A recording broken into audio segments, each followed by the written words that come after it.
Welcome back to beautiful British English. Today, we're diving into a game-changing skill that transforms how natives perceive your English, mastering clear, natural pronunciation in modern received pronunciation. Accurate pronunciation isn't optional. It's the bridge to confident, effortless communication. Yet it's often the most neglected area, leaving even advanced learners sounding awkward or unclear. If you've ever wondered how good your pronunciation really is, this precision test is for you. We're going through 15 targeted questions to assess your skills from beginner to advanced level. Let's overview the levels. Beginner pronunciation, around A1 to A2, focuses on articulating individual consonant and vowel sounds like sh and j clearly. You'll place word stress on basic words like apple, banana, and accurately stress simple sentences like I want to go for a walk. Listeners understand most of what you say, but occasional miscommunications occur. At intermediate, B1 to B2, you'll use intonation appropriately, pitch rising or falling to convey meaning. You'll grasp English rhythm with strong and weak forms, and begin linking words vowel to vowel or consonant to vowel. At advanced and beyond, C1 to C2, you'll expertly handle all this effortlessly, using intonation and stress to reinforce and convey subtle meaning. Note, this is modern received pronunciation, my accent. If you'd like a deeper, personalized understanding of your pronunciation, I've created my new English pronunciation test. Today's video gives a general idea, but the test provides detailed insights into strengths and areas for improvement. It's free. Click the link in description or scan the QR code, take the test, and get results emailed. Right, let's get started. Write down your score, share it in comments at the end. Question number 1. Read these words out loud. Which word has a different vowel sound? I'll give you 5 seconds to think about it. Here is different as it has the ear diphthong. Beer, where, and there are all pronounced with the ear diphthong. Question number 2. In which of these nouns does the plural s add an extra syllable to the pronunciation of the word? The answer is A, changes. When the last sound of a noun is s, sh, or j, we add an extra syllable is to make it plural. The noun change ends in the j sound, so change becomes changes. Some other examples are watch, watches, prize, prizes, and class, classes. Number 3. Say these words out loud. Which syllable is stressed, the first or the second? And remember, a stressed syllable is generally louder and pronounced with more energy. So which sounds more natural to you? Hotel, event, and police, or hotel, event, police? The correct answer is B, stressed on the second syllable, hotel, event, police. Although most two-syllable nouns like apple, table, and London are stressed on the first syllable, there are many exceptions. Can you think of any more? Let me know in the comments. Question number 4. How do we pronounce the letters ed at the end of this word? Is it d, t, or id? It's B, t, worked. We match the unvoiced consonant k with the unvoiced t. Words ending with voiced consonants or vowel sounds add d. For example, apply, applied. The only exceptions are words which end in t and d, which are pronounced id and add an extra syllable to the word. Want, wanted, need, needed. Question number 5. Look at this sentence. Which words would we normally stress? Pause the video now and read the sentence out loud. Let me give you a little bit of help. Which sounds more natural to you? A, you should take an umbrella with you because it's raining, or B, you should take an umbrella with you because it's raining. The correct answer is B. You should take an umbrella with you because it's raining. In English, we usually stress content words such as nouns, verbs, and adjectives. Grammar words like articles and prepositions and modal and auxiliary verbs in the positive aren't generally stressed. Okay, how are you getting on so far? I hope you're keeping track of your score so that you can let me know your total in the comments. It's time to move on to some more intermediate pronunciation features. For question number 6, we've already looked at word stress in 2-syllable words. Let's take a look at word stress in some longer words. Read these 4-syllable words aloud. Which word has a different stress pattern and isn't stressed on the second syllable? Pause the video now. Okay, listen and repeat. You still have time to change your answer. Ingredients, uncomfortable, celebration, incredible. Final answer. The word with a different stress pattern is C, celebration. Words which end in the suffix tion are usually stressed on the syllable just before the suffix, information, definition. Prefixes like un in uncomfortable aren't usually stressed.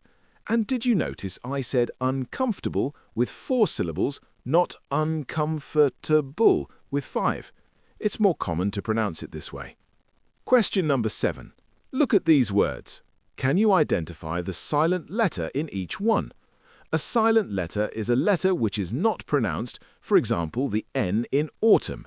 Pause the video now and read them out loud. Okay, here are the silent letters. Answer, I don't pronounce the W, and I don't pronounce the R in my modern RP accent.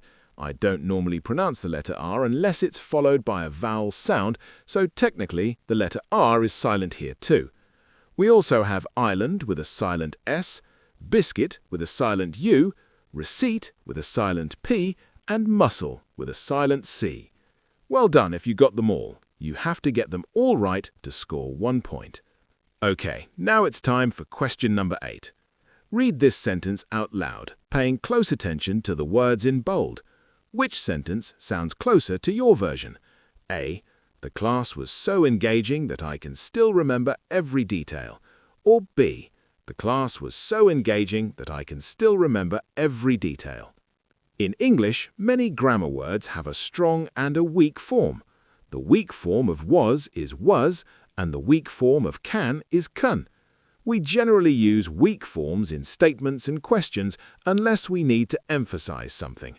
So it's not wrong to use the strong forms, it just sounds less natural. So try to use the weak forms with schwa to make your pronunciation sound more natural. Question 9. Contractions like she's instead of she is and I'd instead of I would or I had are very common in spoken English. But do you know how to pronounce the contracted forms accurately? Take a look at this sentence in the third conditional. Try to read it out loud with the contracted forms. Okay, here's a clue. Give it another go if you need to. Are you ready to compare your version with mine? We wouldn't have bought the house if we'd known about the plans to build the road. That's right. Would not have contracts to wouldn't have or even just wouldn't have. And we had contracts to we'd. Now remember, you don't have to use contractions and double contractions when you speak, but it does help speed things up and you'll sound more fluent. Question number 10. Let's have a look at another feature of connected speech, linking vowel sounds together. We often add an extra sound between words to join vowel sounds together smoothly and speak more fluidly. Take a look at this phrase. Read it out loud and try to connect the vowel sounds highlighted with either y or w. Here are the answers. Why are you going to arrive so early in the evening? Why are you going to arrive so early in the evening?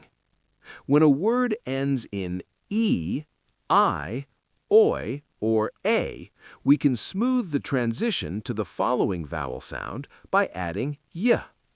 When a word ends in oo, o, or ow, we can join the vowel sounds together with a soft w. Now, although it isn't obligatory to do this, it can help you avoid unnecessary pauses between words and speak more quickly and efficiently. Okay, we're done with the intermediate section. Let's go to the advanced or expert level section. Question 11. Let's test your intonation. Read this short dialogue out loud. Does your voice go up or go down at the end of each phrase? Pause the video now. Are you ready for the answers? Here they are. What do you fancy doing tonight? Fall. I'm not sure. Fall. Is it going to rain?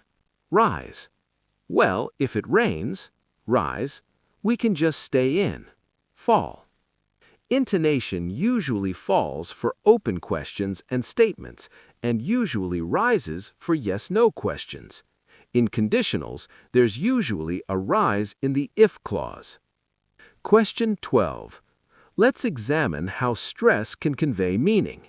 Read these sentences out loud, placing the main stress on the word in bold. Okay, now match each sentence with the meaning. Are you ready to check? Number 1. I didn't say she stole the money. Stress on I suggests someone else did, like Jim. I didn't say she stole the money. By stressing the object, I didn't say she stole the money. It was a mistake. It was a monkey she stole, not money. And the last one, I didn't say she stole the money. Here, the action is incorrect. She didn't steal the money, she did something else with it, like borrow it, for example. Okay, question number 13. Listen carefully and decide what happens to the T sound in this sentence. Is it A, pronounced clearly, B, changed to D, or C, changed to glottal stop? Shadow me now. I heard that Claire doesn't want Gary to come to the party. Can you feel the back of your tongue lift up at the back of the throat? If so, congratulations, you're making a glottal stop sound. This process of sounds changing is called assimilation. It's not obligatory, but it does make speaking more efficient. Question 14. We're nearly at the end here. I'm going to read the same sentence twice. Which statement sounds genuine and which sounds sarcastic? I'm going to hide my face so you can't see my body language. Well, that went exactly as planned. Genuine. Well, that went exactly as planned. Sarcastic. So, in the second example, my tone of voice implied that I was being sarcastic. Okay, time for our final question, number 15. Pause the video and read this out loud. Think about where you would naturally pause and which words you would chunk together without any pauses. Okay, let me add in the punctuation to help you. Have another go if you want to. Now here's my model.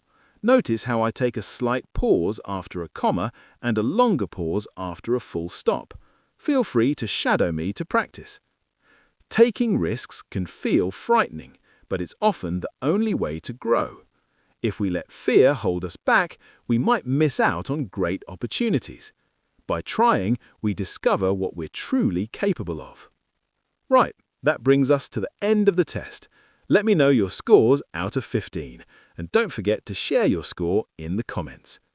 In today's lesson, we've only had time to briefly touch on some key pronunciation features. If you want to get a better understanding of your pronunciation skills, don't forget to try my test. It has 45 questions designed to help you notice your strengths and areas for improvement. It's free. You can click on the link in the description box or scan that QR code there. I will see you soon for another lesson.